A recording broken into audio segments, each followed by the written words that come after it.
of all, I think your analysis was very straight-lined. History doesn't run in a straight line. Kid, you cannot tell your neighbor he is stealing ducks when you are stealing frogs. As High Commissioner, I was wrong. As CHARRANDASS PERSAUD, I reacted naturally how any person would have. I did not come here for that kind of abuse. I did not come here for that kind of abuse. If you're going to go down that road, I'll walk off. But it's all okay once they're talking. If they weren't talking, I could not have been here today. You got ADHD. I got nothing. Calm down. I think I've done enough in terms of taking our team out of trouble from losing. Come on, Lou Taylor. That's good.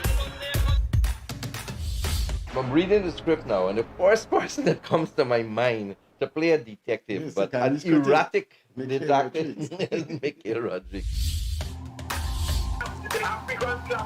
Why an African slap an Indian? Why a man and slap a woman? Look, how you deal with that? You deal with that. We must encourage platforms like this because it brings together different people and allows for discussions to take place in our country on a multiplicity of fundamental issues. Kingdom, you apologizing for something you think I did is wrong. I don't want you to do that, and you should not have done that.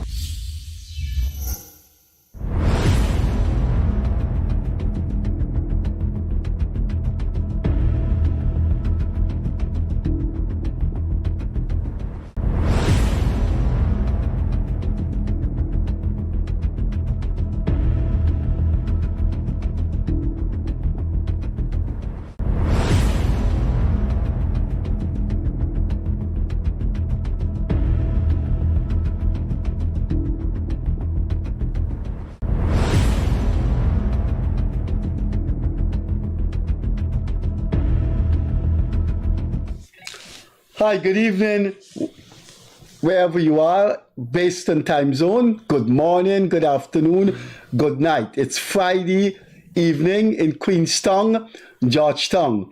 Thanks for being with us. As you would know from the past 2 years, 4 months, Friday evening show is Call In. And we have co-hosting the program a man who has written his name in the history books. He is a Guyanese icon, and that iconic status is going to take us to the next generation because people are not going to forget the positive thing he did for Guyana. I think without a doubt, he does carry iconic status in Guyana. Co-hosting the program once more with me this evening is what many would consider, especially in Berbice, especially where you find East Indian people who think that he helped to topple a government that intended to stay in power. The iconic CHARRANDASS PERSAUD is here this evening. Please call him and put all your questions to him. His number is on the screen. Our landline is on the screen, and look next to the landline, 707-1132. Call Charan and ask Charan what he's been doing since January 2019. The no confidence motion which he helped to bring into success was the last week in December 2018. So ask CHARRANDASS what he's doing, what is his future in politics, or ask him about his reflections and thoughts and ideas about what is going on about anything in Guyana: politics, sociology, culture, economics. Call him and ask him. We will show you a few things, and then we get straight into CHARRANDASS PERSAUD.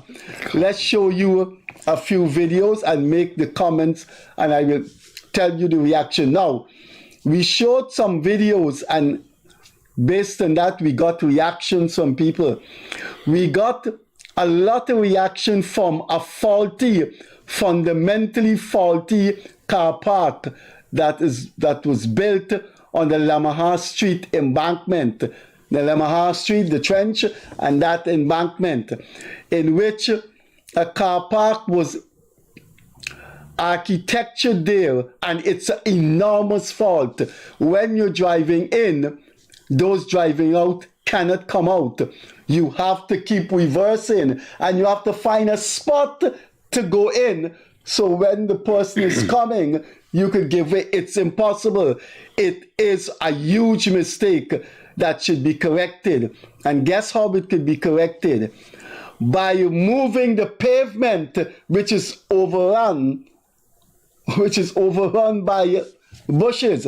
Let's show you this idiocy. It's a good thing. It's a good thing in I-Day. It's a good thing. You can't deny it's a positive thing. But you can do a good thing for someone, and it has unforeseen consequences. Look at this car park. That's the car park outside the Georgetown Hospital. Look at it good. If you're going and you're leaving, where can you go?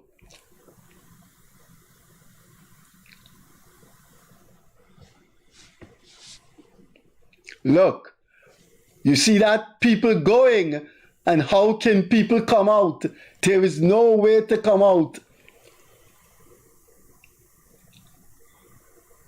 Look, the pavement there that no one uses. The Ministry of Public Works has to correct this.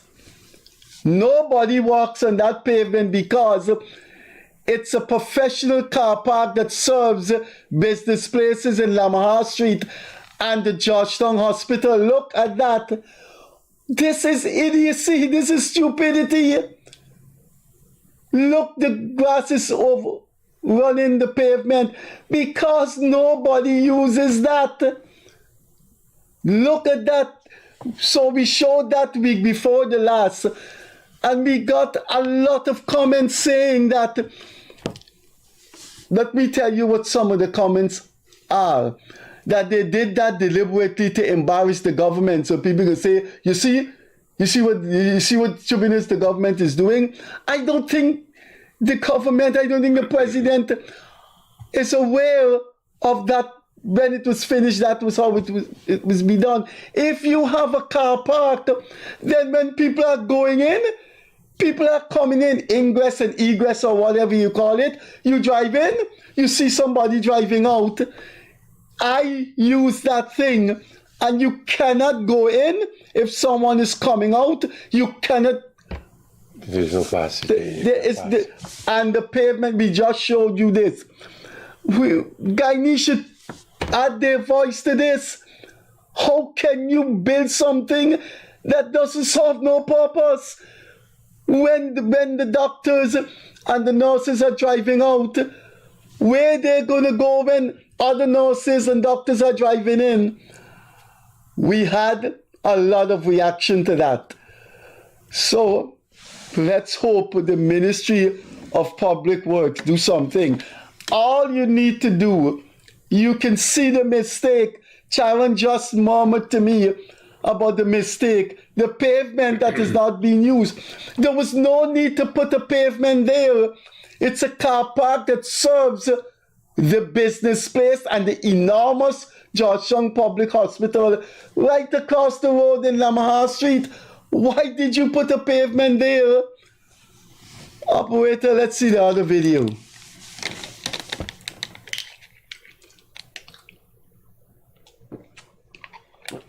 This is the parapet. We showed this 2 months ago. That is Charan, that is the parapet. Look what a resident did with the parapet.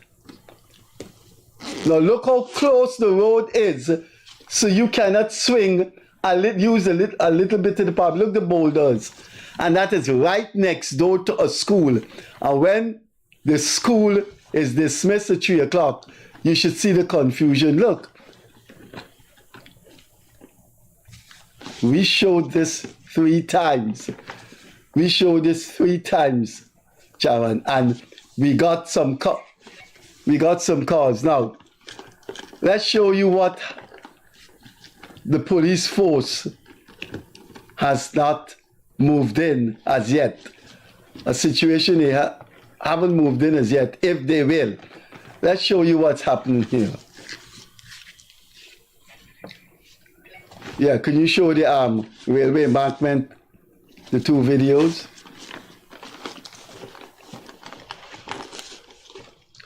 Now, heavy-duty trucks are banned from the railway embankment.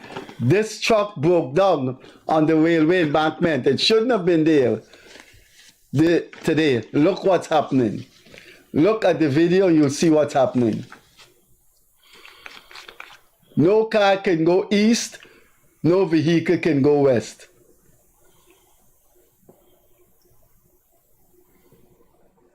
Look. There's a big backup going way onto Sherry Street. This happened outside Movie Town Access Road. You see? Nobody, that's by Movie Town. So this backup goes till to Sherry Street because none of the cars going west wants to give way to the cars going east because the truck has broken down. Now, what was the truck doing there? Those heavy-duty trucks were banned from the railway embankment. Here you have an example. That empty lawn that you're seeing there is my home. That empty lawn that you're seeing there next to the trench, that's my lawn. So we filmed it right there. Now, I called the Turkine police and asked them to send a rank. They never did. Guess how the situation improved? The company with that heavy-duty truck sent its technicians, they repaired the truck, and the truck left. Turkine police station did not transmit the message to the traffic ranks. And then people pass there and blame the government. People come in to visit and stop there for half an hour, see the traffic and say, this country. I called Turkine police station. That backup was going till to Sheriff Street. Turkine police, the traffic rank never came. Now let's look at this other video and then please call Charan and discuss anything with Charan. Now look at that. That vehicle, look at that vehicle's on its side and it knocked that car in the trench and you see there's a badly injured person in the parapet. Do you know what happened there? That's right outside my home. The ficus trees you're seeing by the trench, that's our family yard. Do you know what has happened there? The railway embankment has two lanes, one going east, one going west. But the people who are going east and want to turn into the UG Road, they go straight and meet head on with the cars that are going west. So that white SUV you're seeing, instead of being in his lane going east, he came out of his lane and meet up with that car going west and knock that car right into the trench. And that is happening every day. Every day that is happening. Cars on the railway embankment, that's right by Movie Town Access Road. Cars every day, instead of staying in the eastern lane, they are turning at UG Road, and they're going and meet head on western traffic coming. And so that white SUV, it was on the side just now. It was put back in position. It knocked that car, and that lady's in agony on that parapet there. These are things that we bring to your attention so it can be improved. Get the security cameras are all over this place. The security cameras are all over Georgetown. When people going east and they go into the western lane on the railway embankment by Movie Town, look at the cameras and lock them up, charge them for dangerous driving. Look what that vehicle did. That poor lady and her family was on the western lane in the railway embankment going west. That white car going east come out of its eastern lane, maybe gonna turn at UG Road, went into the eastern lane and knocked the lady into the trench. It's the madness on the road, man. Good. So our lines are open. Let's say what Charan has to say, what he's been doing with his life, places he's been visiting, what's his politics like these days. And you can call in and ask Charan about his opinion on anything, on the roads, on anything, on politics. Charan's number is 707-1132.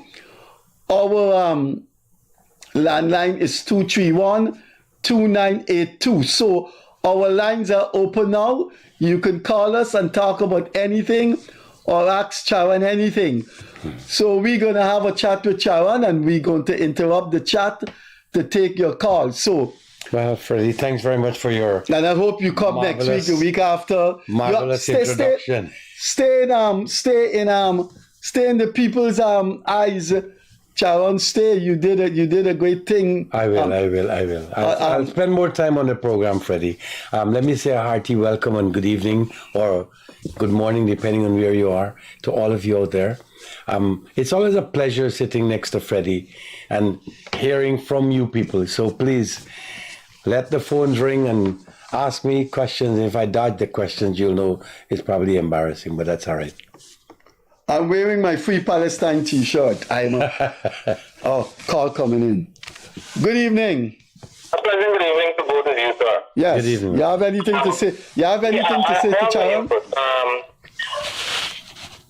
What would be the effect of, for example, GRA reducing the 28% of PAYE to, for example, like about a 15 or 20%? What would be the effect in the economy? So you want the PAYE, the threshold to be reduced? No, not the threshold. The PAYE percentage over the threshold, which is 100,000. Anything above 100,000, we would usually pay 28% of it towards GRA, right? So why is what I'm saying is that what would be the effect on this economy if they reduce it? Well, that's what I'm saying. You want to know what will be the effect if the threshold is reduced. After 100,000, you pay 28%, right? And you want to know what is the effect if that 28% is reduced, right? Correct, yes. Charan? Well, you know what? It's all about taxes, and taxes give government revenue. We have not yet reached the stage, and I'm saying this not because I want to defend the government. The reality is we have been receiving oil money since 2020, but we have not reached the stage yet where we can say, look, we will reduce taxes to perhaps maybe total 15% or 10%, or you may pay no tax at all. And that is something that we may want to expect or we think should happen. But let me ask you a simple question, and anybody out there, how long has it been that you've heard of Dubai? Maybe 10 years? 12, if you go 15, that's a lot. But Dubai has been in existence about, what, 50 to 60 years, right? It took time for Dubai to reach where it is. Brunei, if you want, the people pay no tax out there. So those are some of the things that we may want and we may expect. And people think that the government should do these things. And there are some of them who are saying, oh, you should give the people money like $1 million a month. Clive Thomas. You know, that is not going to happen. So basically things take time. Yeah, this is understandable. It's understandable. It'll take time. One more thing, please. Yeah, go ahead, man. Go ahead. Pardon me? Go ahead. Yes. So with this contract that's going on, I don't want to really get into so much detail, but I just want to know something. Like when a project is completed, like just say for example a health center in a village, any village, is there a detailed report provided to the people of the country or to the government of how the money is spent, like detail? Like for example, we have used, like on the report you would have like 200,000 to purchase this AC, 100,000 to purchase this furniture. Is that being given to anyone? Is that information being broadcasted? You know what? I don't think the information is private, because here, you're first given some money to start the project, any project. Yes. Right? That's Mobilization money, they call it. Once that is started, as you spend, you will be then paid more money as the project continues. Now, the public knows, because when you present your tender, it's a public tender. You get it, now you know that, let's just say 50 million will be spent on this project. You will know that this much money is being spent on a health center or a fire station or whatever the building may be.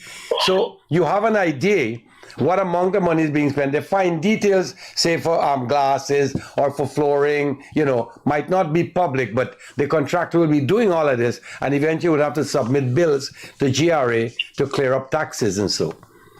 So it's not really that is private information. The government would have a look at that. They would see that information. Yes. Oh, okay. Because, no problem. That's good. That's okay. Yeah, okay, well, you guys, gentlemen, have a good night. I'll continue in the program. Okay, buddy. Thanks a lot. Yeah, man. Okay, friend. Good. Please call in. Charan is widely known in the diaspora, so.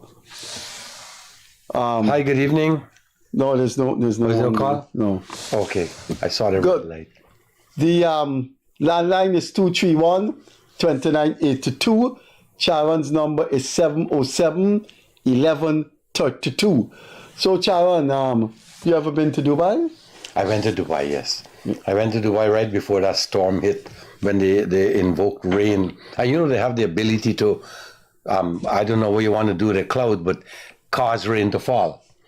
And at that time... Dubai, they can generate rain? Yeah, they can do that. They do. Hello, good evening. You're on the Freddie Kissoon show. Hi, good night. Volume. Just calling concerning the accidents and this kind of thing that Mr. Freddie showed on the... That's the most you can go. That thing is all over the country. That's how these drivers...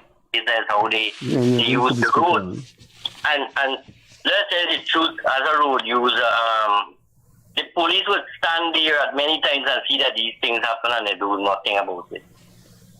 My friend, we were coming from East Bank just now to attend this program here. And my nephew was driving the car and he was doing, I think, 55, 60 thereabouts.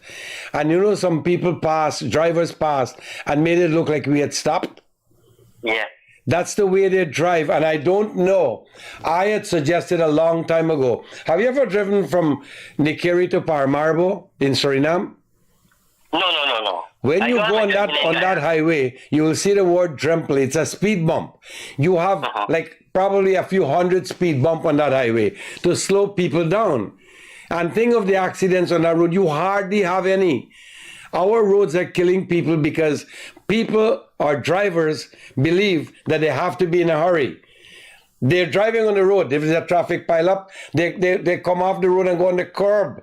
And they don't drive as if they have to be careful. They think they own the road. And I don't know that will stop because I don't know that our police are doing anything to control that. That's right. The problem. The police are not doing anything. They are upholding these things. I would say that they are upholding this because I normally be on the road 24/7 for the day, right? I live up the East Coast and the road construction that is going on the East Coast, did I tell you, some days for hours. Yeah. I'm one of the defensive driver, right? I would maintain my lane. I would be, as norm. But there are people that would come from, especially these Borbis cars and these mini bus, right? And they would check when this line starts, they would make 3-4 lanes. Yes, they do that. Yeah, just like Mr. Freddie showed the video that now who ready to come or who ready to go can't go because you know what, there are 4 lanes. So if you got to come now, you can't pass. They block the lanes. Right? Yeah. And believe me, plenty times there are policemen standing there and see these things happen and they don't do nothing about it. But you're right on that one. I don't know that will change. The police have to take a stronger step in avoiding or stopping these fools from doing the things they're doing to avoid some of the road fatalities. Seriously. I think the laws or something needs to be changed for these things to happen because or I don't know, man. I think the minister also needs to step down because, enforce because the laws are there. I tell you, the laws are there. I have been driving for years. Yes. And I had some charges, believe I tell you, I had some charges. When you have been charged or when you have been penalized for something that you did, and you see people are breaking these same laws and they are setting free. You said it just so enforcing. It is serious enforcement that is necessary to stop some of these fools on the road. And I'm hoping that the police can step up to the plate because it is only the police. I am hoping the team, but I don't think with the lawless behavior that I see on this road every day, I would say I don't think that we can get better. I don't think so. We have to hope, man. We have to hope. And again, with the authorities doing things they're doing, they need to at least, like I said, step up. And enforcement has to be put in place. That's right. They have to, and they have to, listen, it's like this. When some of them, when they get stopped, all they do, they pull out their phone and they call someone, and all you see, a minute or two after, the police are going to move on. Yes. And they're gone. Yes, they break the law and they're gone. So it's who know you. All right, I hear you, my friend, and it's not supposed to be, but we're hoping. And let's keep hoping. All right, man. Let's keep hoping. Yeah, good. Thank you. Thanks for calling, buddy. Yeah. No problem. New message. Yeah. What was my phone? What was your phone? Alzheimer's stepping in. Sharon, the man hung up on Sharon cutting the landline rather than his phone. I forgot it was my phone that took the call just now. The call came through on my phone. Good. Keep calling. 231-2982. 707-1132. Call Charan and ask him what he's been doing, or let him give you his comments on things that bother you. Charan, that last caller said, you get charged for something you do, and then you see other people doing it. I see those guys on the motorcycle, those black guys. Yeah, without helmet too. They come from Impact, those policemen. And they would stop people without helmet. Charan, if you come at 10 o'clock this evening by Movie Town, you can see motorcycles, guys revving up and sailing on the street. No helmet. Back wheel alone. No helmet. Yeah, I've seen that. And I see on Cherry Street a lady hugging her husband on a bicycle. They're going to walk, she in her helmet. Those black clothes guys from Impact Police Station in Big Dam. Good evening. Good evening. Hey, good evening. Good evening, Freddie and Sharon. Good evening. You need to see something going on at the Harbour Bridge in the morning. That's on the western side of the Harbour Bridge. And in the morning. For some reason, I don't know why the police they put in some cone on the if you're traveling from Legrand going to Reading Hoop, you gotta go around the 4-lane road, the train new road. To come around if you want to go anywhere over, and you gotta use the road. You can't go going straight from Legrand heading to Reading Hoop. If you come off on the bridge, you want to go over any area or any way around. Yeah, they get you in that loop in the roundabout. Right the way around. I don't know what sense they're making, only creating a set of confusion in the morning. Yeah, I've been there. I've seen that. Yes. I don't know why they actually killing half of the roundabout. They're killing it in the morning. Just hold on a sec. I haven't been there. When you're going to West Coast, you're going on the bridge, and then you meet the end of the bridge. You make a right to Port-Join, and that would take you to Reading Hoop. You can't do that anymore? Nowhere. No, you got to go wrong. They did this thing. This thing started a couple of weeks ago. You got to go to that roundabout and then you come out back. Yes. I told him, Siraj, to make some call, and they stop. I see they started back again. Yeah, you see, I think not only the public, drivers, the police don't even understand what you do at a roundabout. Seriously. People in the roundabout have the right of way. For those going in, you have to allow the people to make sure that you're safe. There was no national campaign to educate people on the roundabouts. Yeah, seriously. The roundabout by the Kitty Pump Station is a nightmare. It's a mess. Well, it's the same thing they created now at the one just after you come off the Harbour Bridge. At the You bridge, don't at the go head. with I've seen that, my with the friend. land traffic control. I don't know which part of the world is land traffic control. I have no clue. Because that is very stupidness. It is. I agree with that. They need to fix that. It created a state of confusion there in the morning. Freddie, can we call anybody on that one tomorrow and see if they can? Yeah, I gotta see. So you come. This is the bridge. We're going east. You're on the bridge now. The normal thing, I haven't seen it. You turn and you're going to Freedom Hoop. Right. You can't do that anymore. You go into a You get into the roundabout. The new 4-lane road, you have to use the new 4-lane road now and go right the way around. I don't know what sense. It didn't make no sense, actually. So no cars now. No cars now. Freddie, you don't have WhatsApp. As I take a picture and show you because No, but you could show it. No, what we do on this program, you show you send the photograph to the WhatsApp number, and when we get it here, we send it to our operators at the back there, and they put it on the screen. So there is Sharon's number 707 1132. You can send it to me. I have When WhatsApp. you send it to Sharon's number, he then send it to the operators at the back there, and it comes on the screen. So you want to do that now? Tomorrow morning, I'll be headed to the actual jail. So I take a video tomorrow morning, and send it. and I can send it to Sharon's number. Yeah, man, do that. All right? Cool, man. Let's see if we can fix a few of these things, man. Thanks for calling it. Well, I'm going there on Sunday, so You might not see it Sunday morning, but the mess is that I've been there very early during the week. So what happens? When you get out to the head there, to turn to go, say you go to Lagrange, or you got to get to Vreeden Hoop. Turning to Vreeden Hoop, you got to go around the whole roundabout, and I don't know why. And it's like 3 or 4 lanes coming from Vreeden Hoop side towards the bridge. Good evening. Good evening, Mr. Freddie Kissoon and CHARRANDASS, my countryman. Good evening, buddy. Yes, how you doing? Good. I want to talk about the drugs problem in this country. There's all these homeless people and these people that walk in the road. We feel we should. We feel I got a solution. Talk to me. Let's hear you. Let me bring in the Chinese for run the country for 2 years.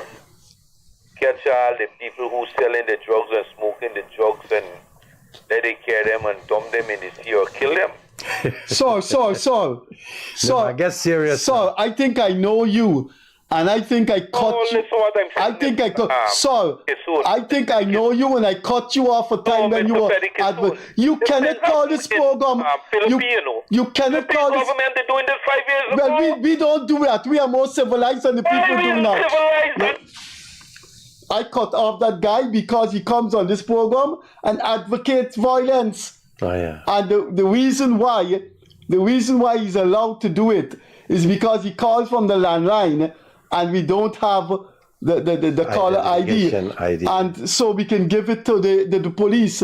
You know that I know his tone, I know his voice.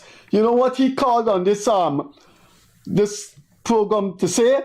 He don't know why the Americans don't take out Maduro. He don't know why the Americans do not. No, please. Hello, good evening. Hey, good evening, sir. I want to talk about the same roundabout at the bridge, sir. You have any photo that you could send us now? You could show it on the screen? No, I don't. Okay. But, I just want to know, the police force, they are responsible for control of traffic and so on and so forth. Yes. But do they consult the engineers who design these roundabouts to actually ask or find how these systems function? Because technically speaking, a roundabout is designed to allow traffic to go of free flow of traffic. These guys are stopping traffic at these features and trying to control the traffic in a manner that is unnatural to the feature. I hear what you're saying, and that is true, but you know what? Sometimes when they stop the traffic entering the roundabout, that is where the problem is. No, but it creates a new problem because you heard the previous caller saying that you have to go, if you want to come off the bridge, as well as coming from the West Bank, you have to go all the way around the new road and then come through the Schoonard Road. So instead of traveling a mile, you have to travel 3 miles. Or it's not so much, so just say it out. Yeah, instead of traveling a short distance, you have to travel a longer distance. Yes. How does that negate the problem? It creates another problem.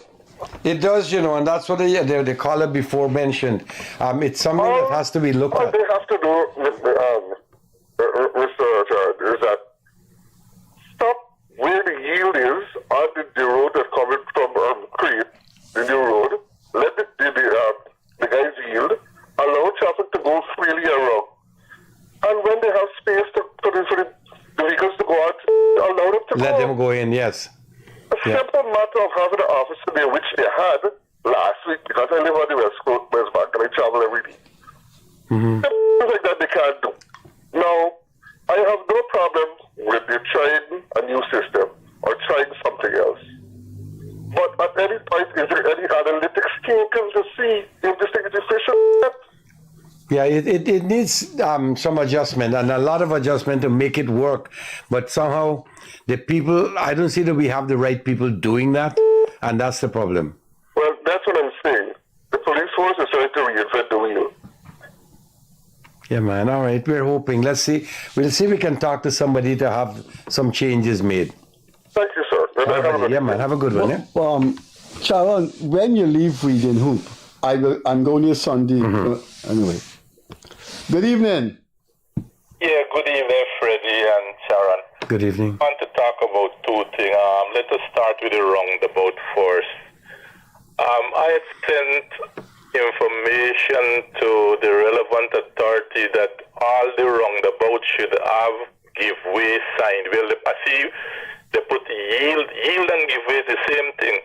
But because of many of us who didn't, many Guyanese people, they really like, as a matter of fact, they purchase the driver's license. They don't know the meaning of yield, right? So I told them put how you have this stop sign on the road just before you reach the edge of the road there. You can put give way instead of yield just at the junction of the roundabout. So you will know by right you're supposed to give way to the vehicle who are already in the roundabout. Yeah. You're right. Yeah, that is a problem for real. I don't know. I didn't see the doing that they put yield. I see the one by the highway and the new highway on Sheriff Street there. Yeah. And I see they put one over the West Coast as well. But I was recommending that they should put giveaway because I think giveaway, yeah, people more understand that, yeah. Right. So I don't know if the authority is listening, so they should put the word give way instead of putting yield. Write it on the road like how you get a stop sign is written on the road just before you reach a junction. And the next thing, I am very disappointed with the way how the railway embankment, the four lane has been built. Because I have seen, let me say, like by Enmore and Fowles and these places, these people just digging up like about 2 feet and they're just sprinkling some sand, and that seems to be like it's going to be the foundation of the road, and that's going to be very tragic in the future because the road is going to definitely give way. We're going to make that to be the highway. Also, coming back by where they're making those concrete drain, there is by, let me say, by Better Hope here there. I have seen these people giving up a big piece of land because there's already a narrow strip between both sides, the northern side and the southern side of the road, where these people put the drain just behind the fence. But then now they're giving up a big piece of land between, let me say, like Montrose and those places. They're giving up a big piece of land. And so you will get a very narrow lane, as how I see it, a very narrow space when the 4-lane road is finished. So if you go to park now, it's like you're going to be blocking up the traffic there. I don't know why the government don't work the drain, put the drain inside where those original drains are what the people they have in there, and you get the full width of the road instead of making it and leave a big piece of land between the concrete drain that they are putting and the drain that fell just behind the people fence. So I think the government needs to look into that because the transportation, the vehicle, they are increasing every time, and definitely when you don't have space on the road, it will always get the obstruction. So I think the government needs to look into that. I don't know, but I feel very disappointed about that. You have a point there, my friend, and a lot of these roads in the new areas are very narrow, like 8 feet, you know. I see some in Cummings Lodge are 16 and 18. Yeah, well, this is the main way. This is the rail embankment where they're going to make the 4-lane. The 4-lane highway, yeah. They say it's 40 feet.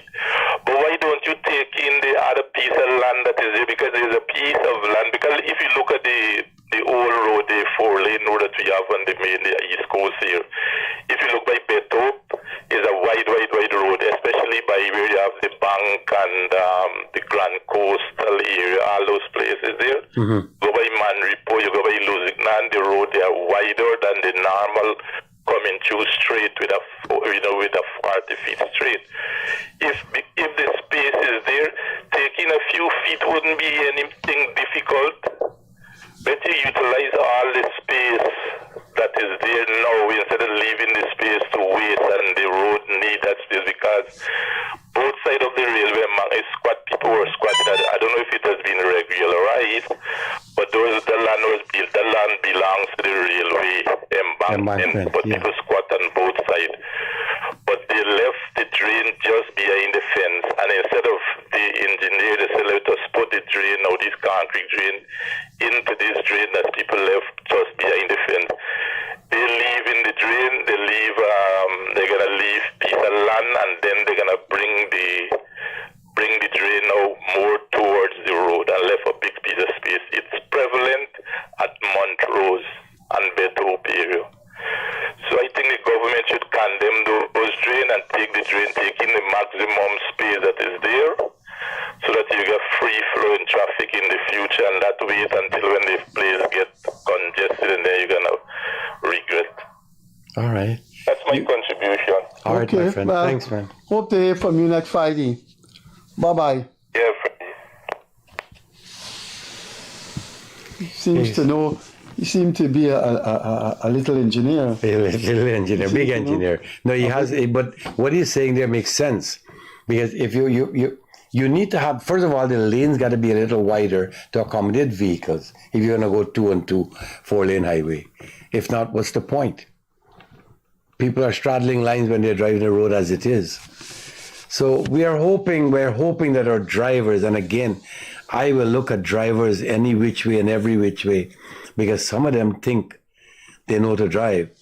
Some of them are driving as if they own the road and there's nobody else on the road except them and their vehicles. And that is what the problem is. So we're hoping, Freddie, I don't know. I may not live to see it, but hell, some of them don't even know that speed can kill you. Minibus drivers in particular. Then they'll tell you that they have to hustle because they have to pay for the bus that they're driving and they have to make some money for themselves. And you know, when you run off the road and you hit somebody, how much money are you going to make then? But I think statistically, we've gone ahead. We're probably the country with most road fatalities. We are on a per capita basis. Yeah. You know what else? We are in the highest rating of let's leave that out for now. But based on per capita basis, we have been rated as very, very corrupt. For all kinds of reasons, things are coming out. And a country with just under 1 million people, you know. Let's see what this caller has to say. Good evening. You're on to the Freddie Kissoon Show. With me tonight is the iconic Good night, gentlemen. Good night, my friend. My question is, We have another call coming in. Yes, Go ahead, sir. my friend. Yes, it's just Sharon. We had a call on the WhatsApp number. Yes, sir. Continue. Hello? Hi, good night. Yeah, yes, good night, go on, go on. We're hearing you. Oh, yeah. I am. My question is, who are the engineers that are responsible for these road buildings? Because, Freddie, sometimes when you look at these roads when it says finish, and you go and you see these roads and the walkways, it's like, you can't even say, wow, it's a new road, it looks nice. It's just terrible. Right? Who are the engineers? You're talking about roads. Previous said, friend, you have private companies. You're a private businessman. You got private. When they do a job and somebody laps, or the engineer laps, or the contractor laps, they either fire them or they do back the job and do it properly. But this is not happening here. We have ministers and people in position to see these works done. The president can't leave his office and go and look at these jobs and make sure it happens.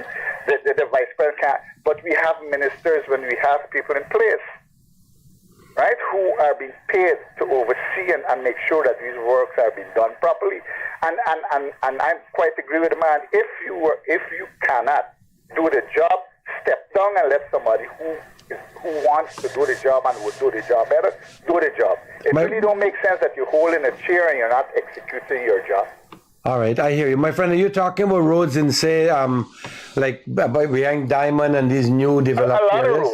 A lot of roads in this country, but a few are being done properly.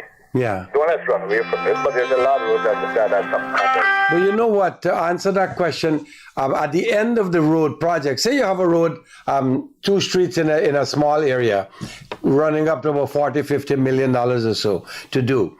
The ministry will be holding back some money, retention money, for about a year, just to say if anything is wrong with the road, it's not done right over the year, say if there's some leak or something, or water is lodging, that money will be used to fix that. I am sure, and I'm saying I'm sure because I've gone through that with some people already, that the engineers will be holding back some money. They're not paying you the full money after you finish. I agree, but what I'm saying is that projects are going on, and when you look, when they say the projects are finished, and you look at what they call finished, it's terrible. It's like an eyesore, even though it's just finished. All right, I'm going to say something now that could probably raise all kinds of questions. But I've had cases where one engineer demanded money from the contractor doing the road, or he will not pass the road. And for that reason, if you say you ask the contractor to give you $2 million from a project, the man will not lose that from his pocket. He will shortchange the road. And then you, the engineer, just got paid $2 million, which you demanded to approve the road. You will approve the substandard road. And that has been going on. The ministry, the government, various ministries who are doing these things need to look at their engineers. And you did ask what or who approves the roads. The engineers do that. So that is something that needs to be looked at. And I'm not saying that it's happening all over the place or with every engineer. But it does happen, and I know of one case where it has happened.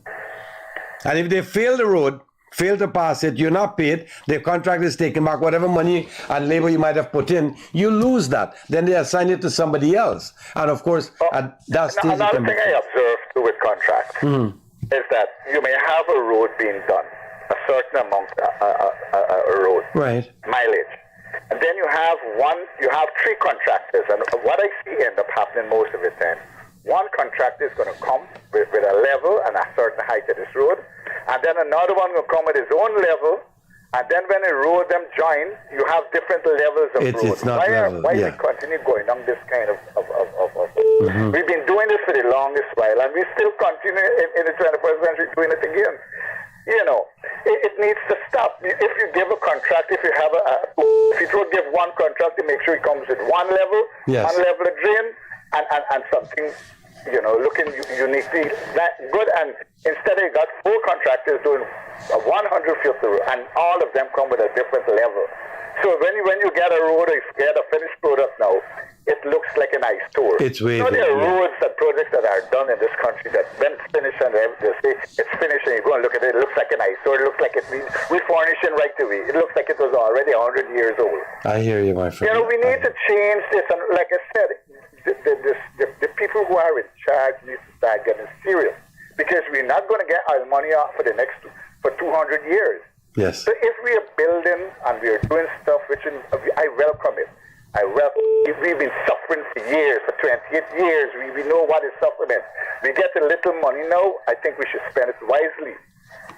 Right? Make sure that we have works that have been done in roads, or whatever projects that have been done in the country needs to be done properly. And if we got to get rid of the people who are corrupt and who want to take bribes and giving us infrastructure roads that only last in 2 months and 3 months or 6 months.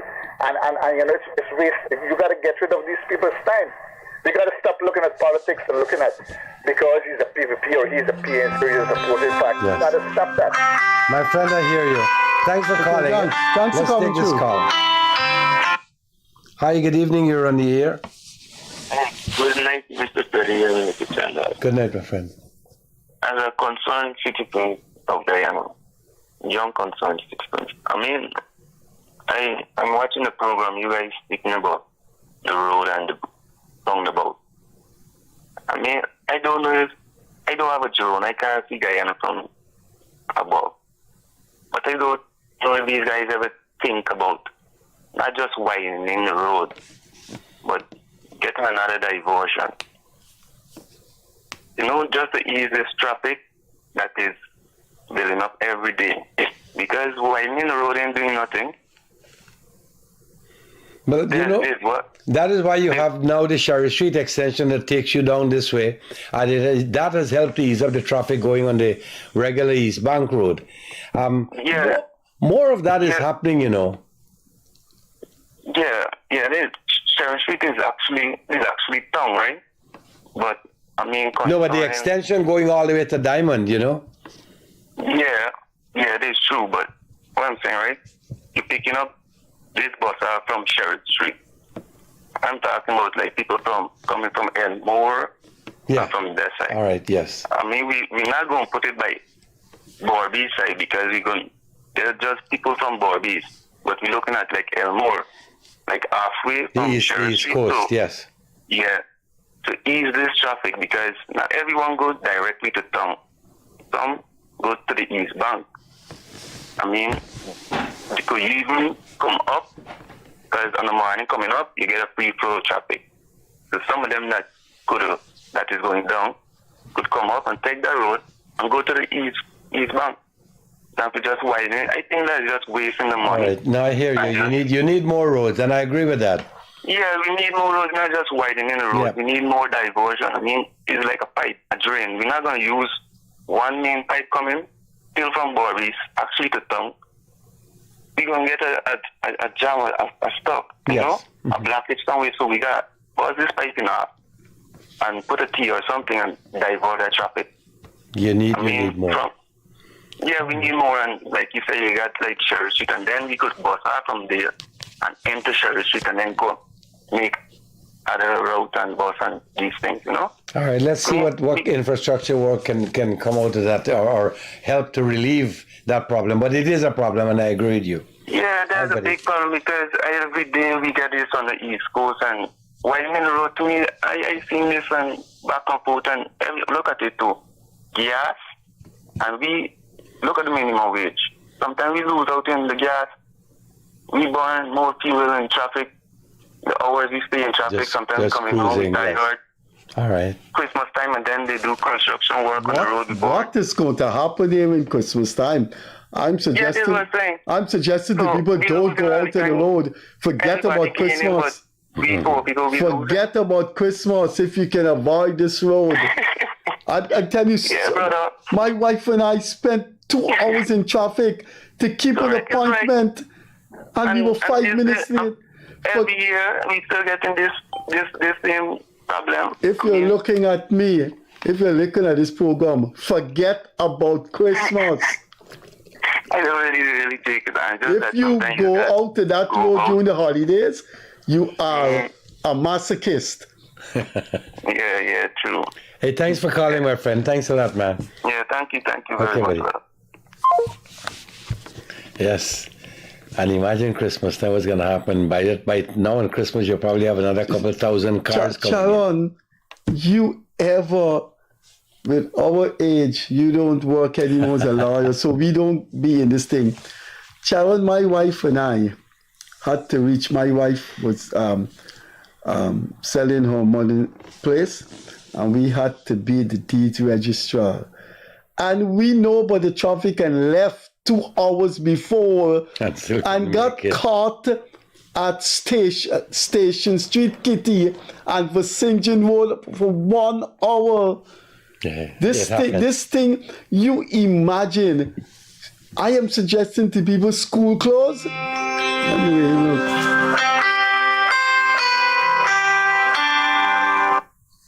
Hello, good evening. You're on the Freddie Kissoon show. Hey guys, how are you tonight? I'm good, thanks. Speaker. Mr. Kissoon, how are you? Hello? Hello, yes, sorry. We're trying to get the volume Good up. evening.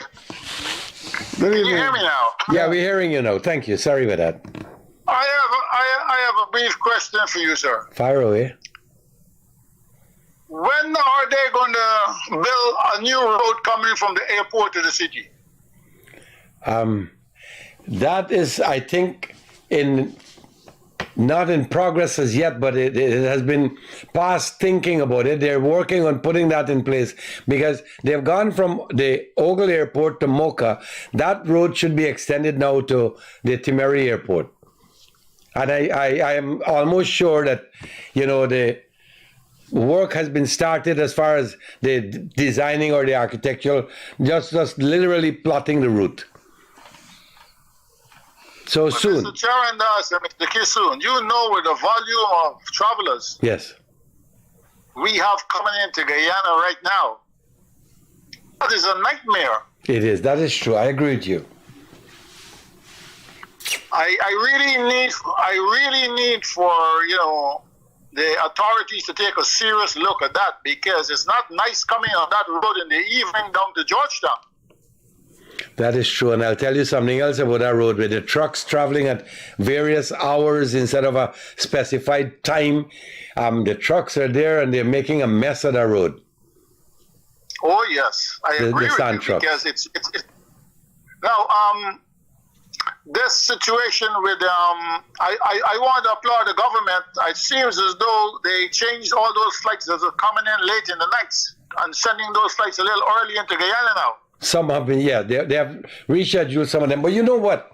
The airport is too small to accommodate more flights. And within certain times, you can only have maybe 2 or 3 flights coming in. And that's one of the reasons why they cannot really control much in terms of flights coming in.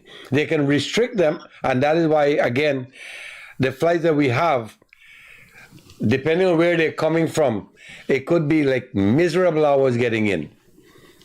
So it's not easy to control that, my friend. Really, I can tell you that from what I've seen.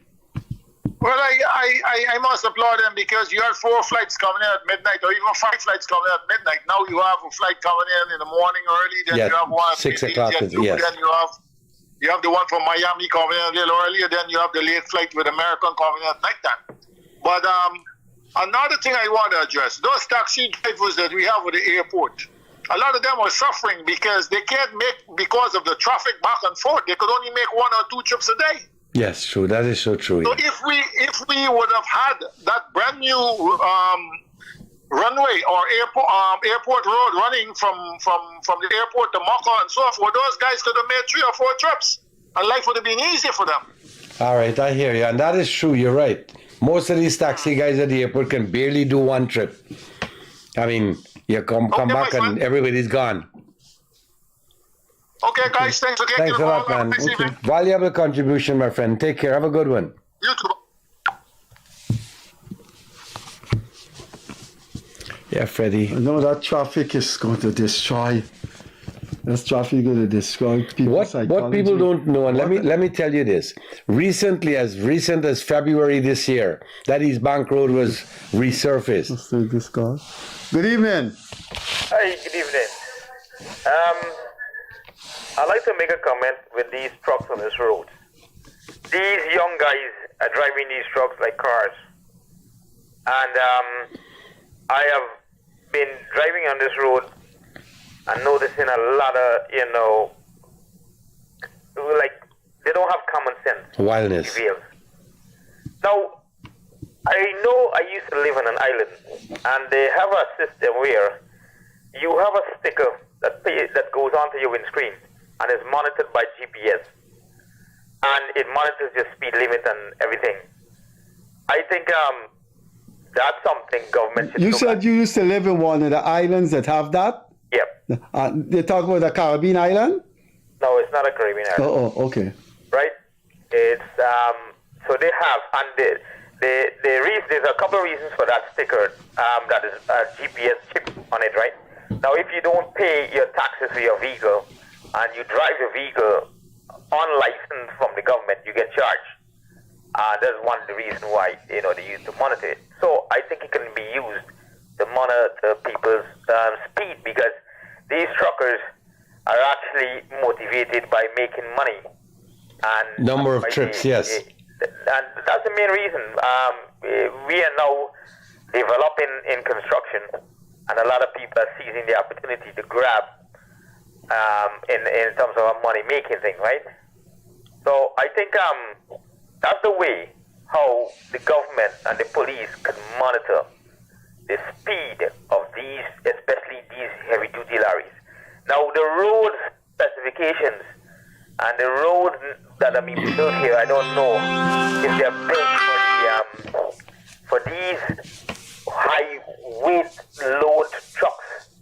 Because like that new Heroes Highway, I would hate to think that that's the finish of that highway, because that thing is very uneven, and even for a regular vehicle to traverse in it, I don't see that, and I hope that's not the finish. I don't know if it's a base course finish like that I see most developed countries do, and then they recap the road.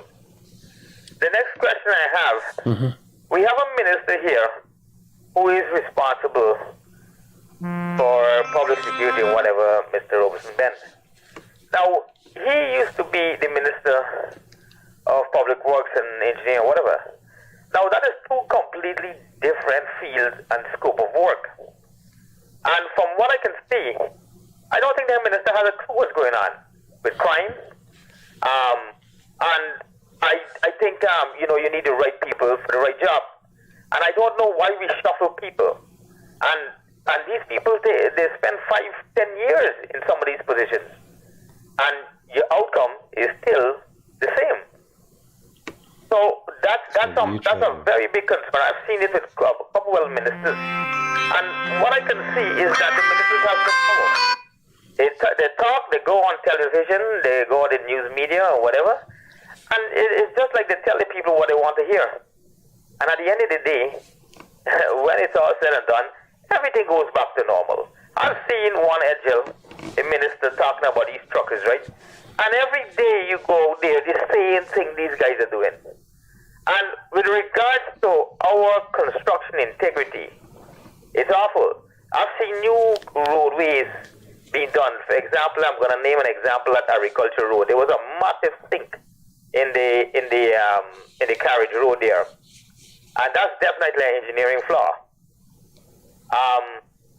I work with Ballas Needham, which is a Dutch company, and they are specialized in civil works. And from what my experience working overseas and seeing what's happening here with some of the construction, it's some of them, the engineering, design, the mode of preparation and the mode of execution is completely wrong. And our soil type is very problematic in terms of establishing permanent structures. That's why back in the day, concrete and then asphalt over it. And you had finish cokers and all those revetment, work being done in that mode. So I think definitely, we are advancing. The university is supposed to be producing top engineers, but I don't know if, there is something missing somewhere, because definitely when you look at the end product, we're not getting proper standard work done. And it's not just road networks. It's buildings. It's a lot of structures. I hear you, my friend. I hear you. You've raised some serious concerns, and I hope that the authorities are listening. Regarding the school teachers, right? Mm-hmm. The government are building massive buildings for these teachers and stuff, right? And if they're not happy, right? Government, I heard a rumor that they want to give a household every year a certain amount of money. What I would say is, if the government wants to take the public, buildings and rent it out to private, if the teachers want to come up with private associations and pay the residents and the citizens of this country, give every household a fee, and in turn they take that and they pay the teacher to run a private school or something, because the public system, nothing's working out. The teachers don't work for that money, and then when they do go to work, they're not happy, so they're not executing the job properly, and at the end of the day, the children are not being educated properly. My friend, you've raised a lot of issues there, plenty too. One more thing is marijuana in this country. Okay, we don't know. we gotta go. No. Every place I go, and people say, "Oh, let's encourage a little bit." It doesn't work. Last time I checked, marijuana kills your brain cells. I've lived in countries. That's not true, sir. There's no scientific evidence to that. There is. Alcohol kills your brain cells. There is. Then it's alcohol too, and it's coffee marijuana too. belongs to the grass family. I didn't study microbiology. No, I don't know. Whatever you study, Saul, the overwhelming scientific. The bottom line, the marijuana is only all right. Okay. 5 minutes. Let's take this call. Another call, all right? Thanks a lot. Hope to hear from you next Friday. Hi, good evening. You're on the air. Hi, good night. Good night. I'm just calling to raise a concern about Parfait Harmony. For the past 3 weeks, we're not getting any water in Parfait, 4th Avenue. And 3 weeks? I'm sorry, Siraj wasn't here. He's the vice chairman for the board. Oh my. Yeah. For 3 weeks and the rain is not falling and we don't have any water here. And when you call guys, all they tell you they're looking into it. They're not telling us anything else. All right, we can probably make a call to somebody there, Fred. Yeah, Siraj is the vice chairman for GWI. I'm sorry she didn't call. He was here last week.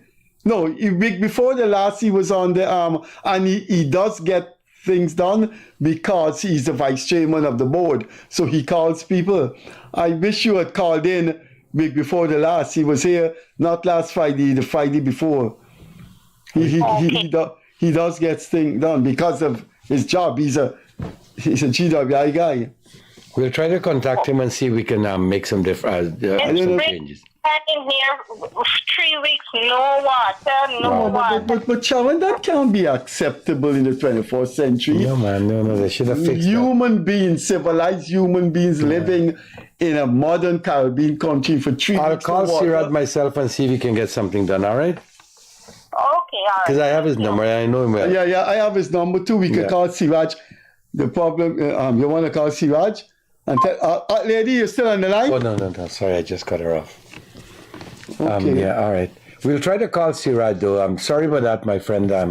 I didn't mean to cut you off, but I thought we'll call him and see if we can have him do something. Did she say what street in Parfait Harmony? Well, he said that. If you're listening, if you're looking at us, call my cell number and quickly give me the street, and we will call Siraj right away.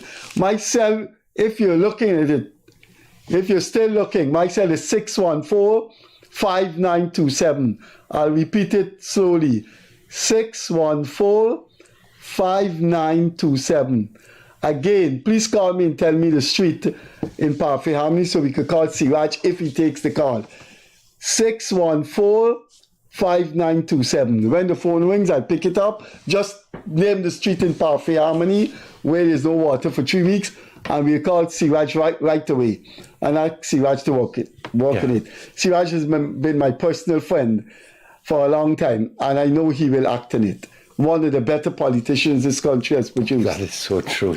And he will work on it. So if you're looking at us, please call and give me. I think she said. Did she say First Street, Parfait Harmony? I think so, but I didn't pay attention to that part of it. I'm not sure. 3 weeks. Let me call Siraj and see if I could get him and ask that somebody sing in Parfait Harmony. We don't have water we have not water for 3 weeks. Yeah. People out there, there are a lot of concerns. There are a lot of things that bother people. Most of you don't talk about it, except maybe in your kitchen or in your living room. Let me see where is Siraj. Raise issues and try find the people to talk to, because if you stay quiet, it means you've accepted it. And they will take it for granted that you're okay with what's going on. Whichever way it goes, it doesn't have to be a fight. Just raise the issue. But raise it with somebody in authority. And you know what? You will get some response. People will pay attention. If you do it one time and they don't, do it second time, third time. Knocking should be open. If they don't knock, and when you keep knocking, they don't open it because they want to open it for you. They'll open it because you're too disgusting. But you get the door open. So keep no answer from Siraj. checking. It's Friday evening. Good evening. Yes, Friday evening. What? Hello? He's not talking to us. No, we're hearing ourselves on his phone. Oh. Good evening, sir. Hello? Good evening. Good evening, yes, you're on the air. Freddie Kissoon? Yes, go ahead, sir. Yeah. Go ahead, sir. Freddie Kissoon show? Go ahead, sir, you're on the air. Good night. Good night. Good night, good night. Say something, we're listening. I would like to know what are they doing for the guardians of the democracy? You'd like to know what? What they're doing for the guardians of democracy. What the government's doing for the guardians of democracy? Yeah. I can't answer her question, sir. The guardians of democracy. Who are the guardians? That's a group of people who are protecting the ballot boxes and outside the you went in Guyana. I don't know what. Siraj calling. No, sir, I can't answer that question. Let me take this call from Siraj. Hi, Siraj. We're here on the program with Charan, and a lady calling to say in Parfait Harmony, 3 weeks now, no water. So we decided to call you.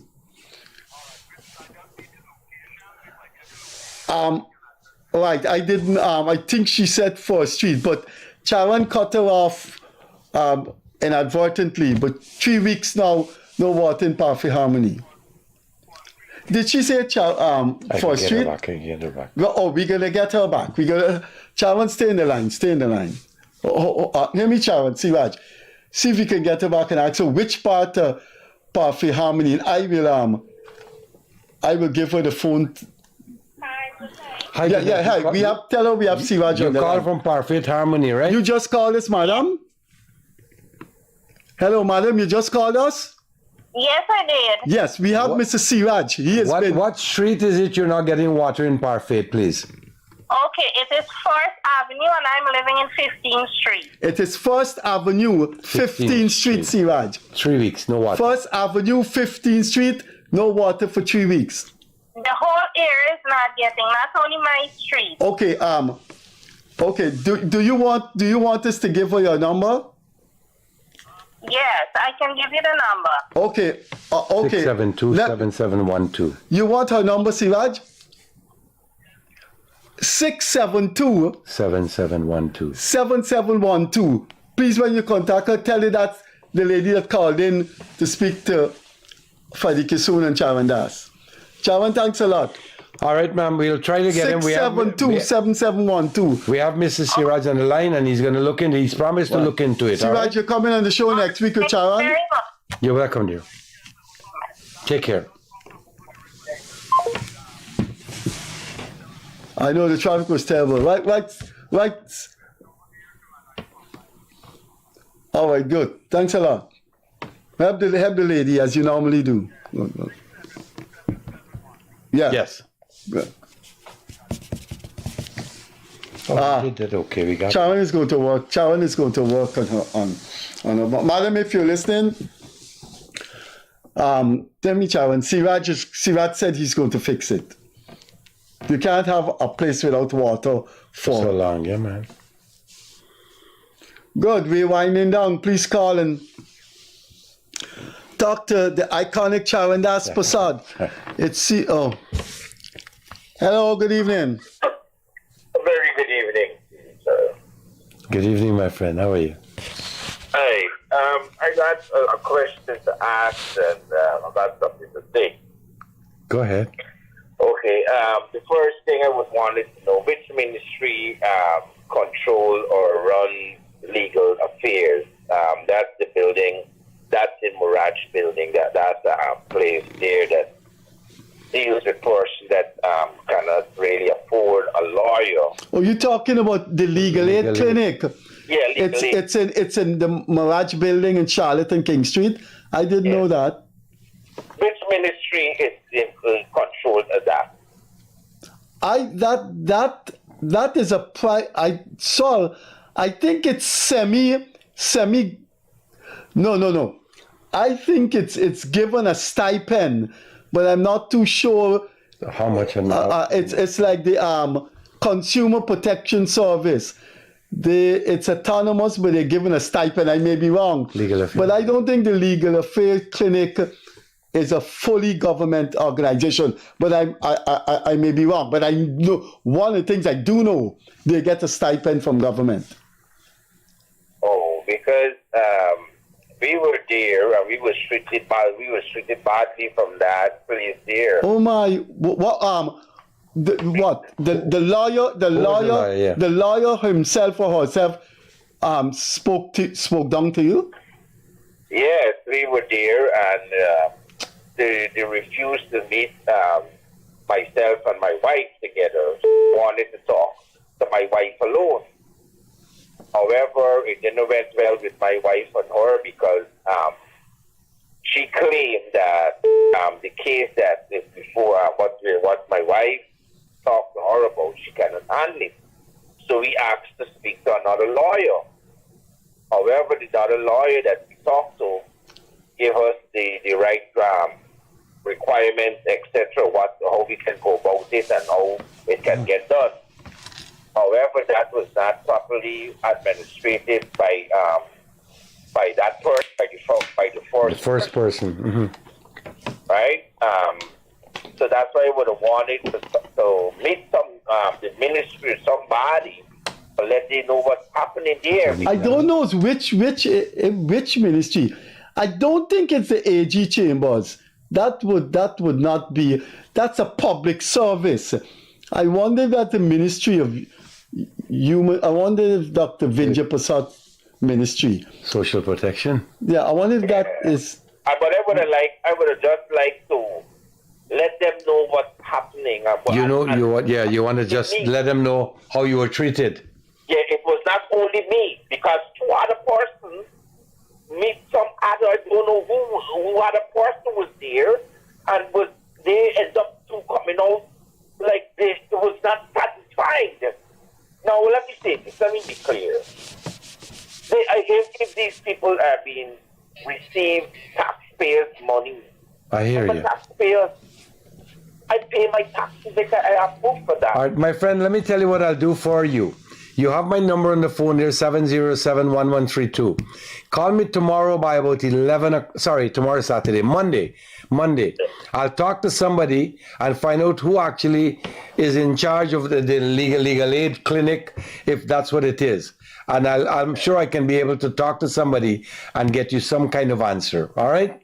Yes, definitely I will do that. Call me back on Monday, all right? Yes, sir. But I have something else to say. Go ahead now. And I always contribute to this program, but not only to this program, but for Guyanese itself, myself.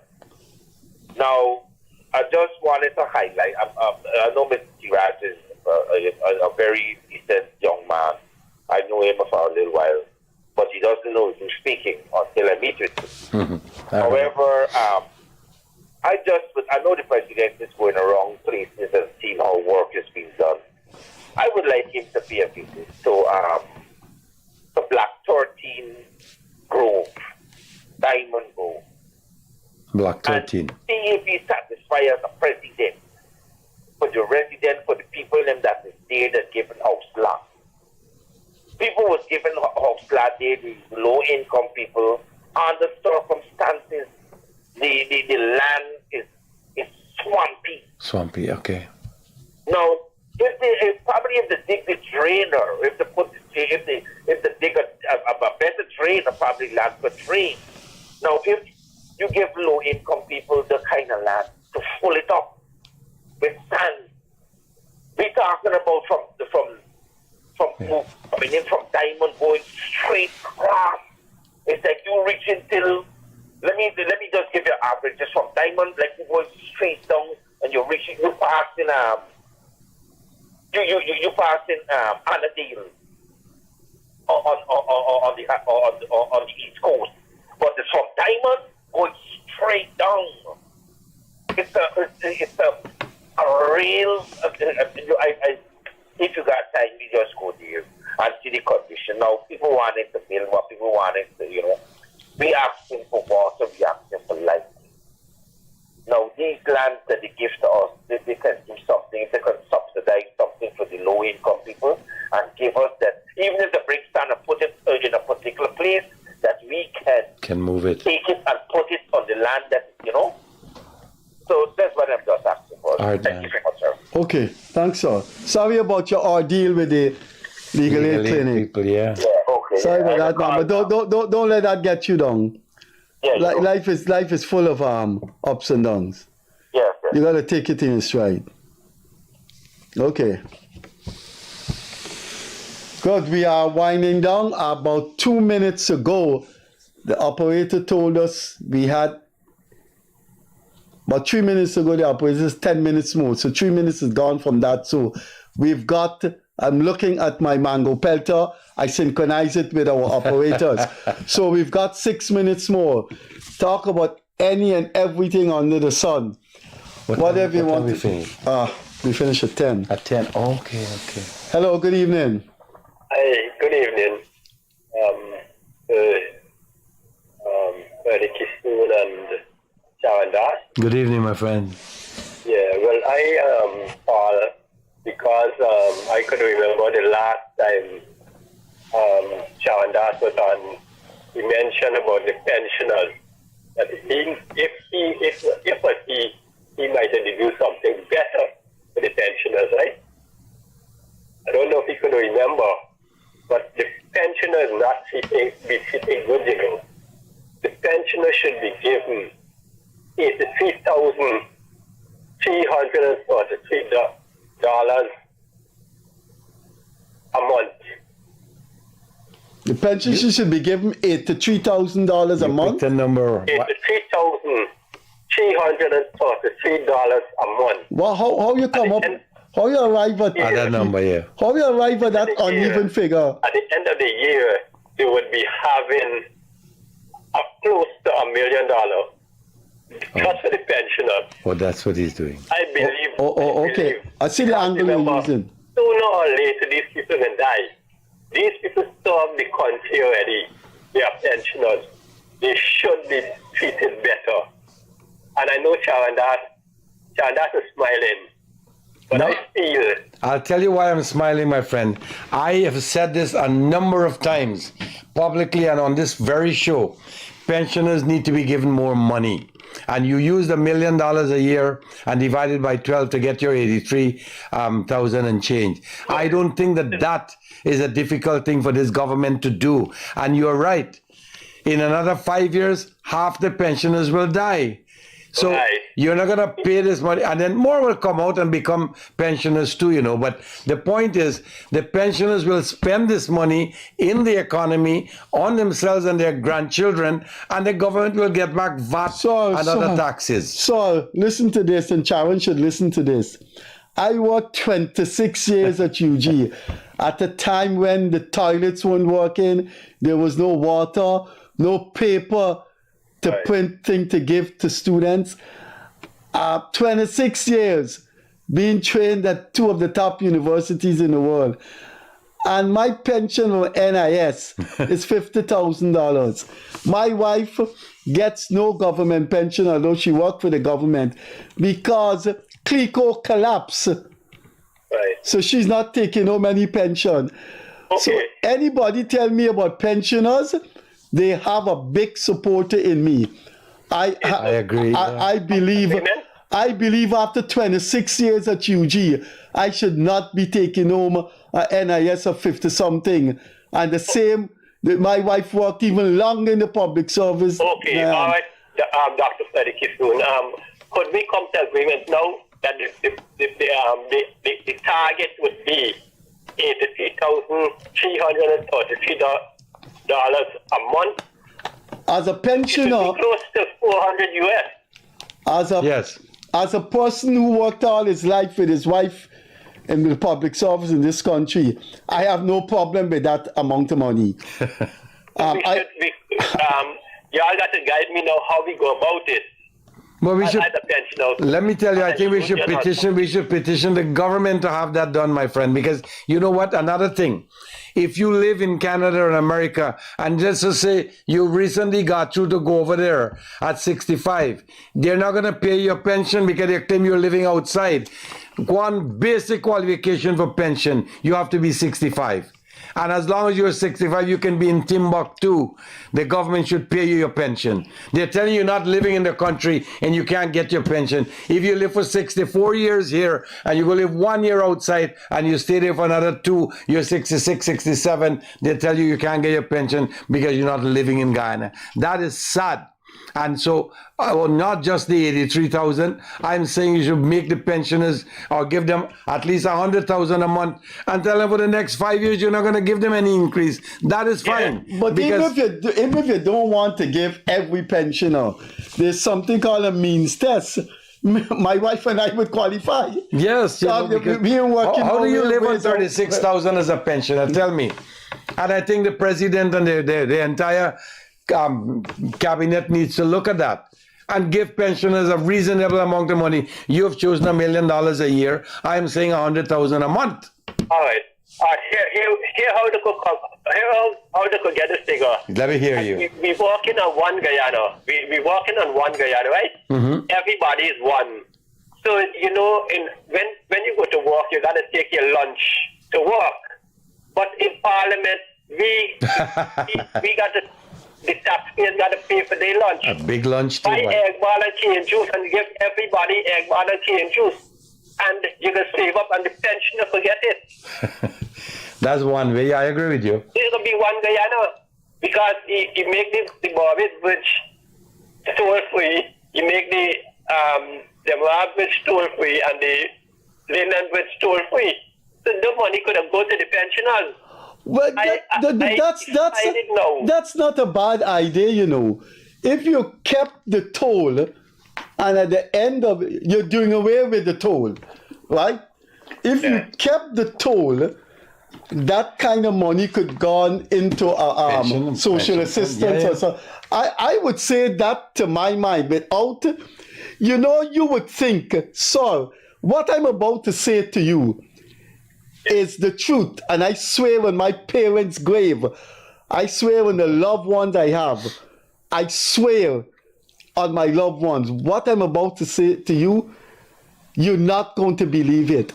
I told my wife that same thing. Last week. I said they should examine how much the toll brings in, and based on that, they could increase pension. And roll it over. And you know, when people hear this, people say, "Man, Freddie, you only signed it because the man just said that." Honestly, I swear on my parents' grave, I thought about that. Because I tell you what, they could do it the way, and they could start with Parliament and give it the egg, ball, and cane juice, and no lunch and all that thing. Look, I sought, this is one Guyanese pensioner who certainly would argue for increasing pension. I think if Charon re-enters politics, I hope he champions old age pension. I'll tell you, if I'm Minister of Social Protection, I think that's the ministry in charge of pensioners, right? Yeah. Social Protection. I will give you $100,000 a month. Pensioners deserve it. Like you can enter politics. Seriously. Enjoy talking to y'all, and Thanks, my friend. Okay, we gone 1 minute We're over running time, over so time, yeah. we got to observe the rights of our operators. We got to go. Thanks for calling in. all right, then. Have a good day. People out there have a wonderful I normally say we count 1 to 10 and take one last call. One last call to the ironic CHARRANDASS PERSAUD, who has written his name in the history books. Count to 10, one last call. 1, 2, 3, 4, 5, 6, 7, 8, 9, 10. That's it. Our program has come to an end. It was enjoyable sitting down next to Charan. Charan and I have been friends for more than 35 years. So I hope I have he and Siraj together. That would be a good combination. To my good friend. One last call before we go. Quickly, we got a couple of seconds. We waited for one last call. Quickly, let's go. No. Hello? Quickly. Hello? Oh, they give up. So we will see you on Monday with our interviews. See you on Wednesday with our interviews. And see you next Friday with our call-in. On behalf of the famous CHARRANDASS PERSAUD, this is Freddie Kissoon, or Frederick Kissoon, signing off. Bye-bye. Thank you, people.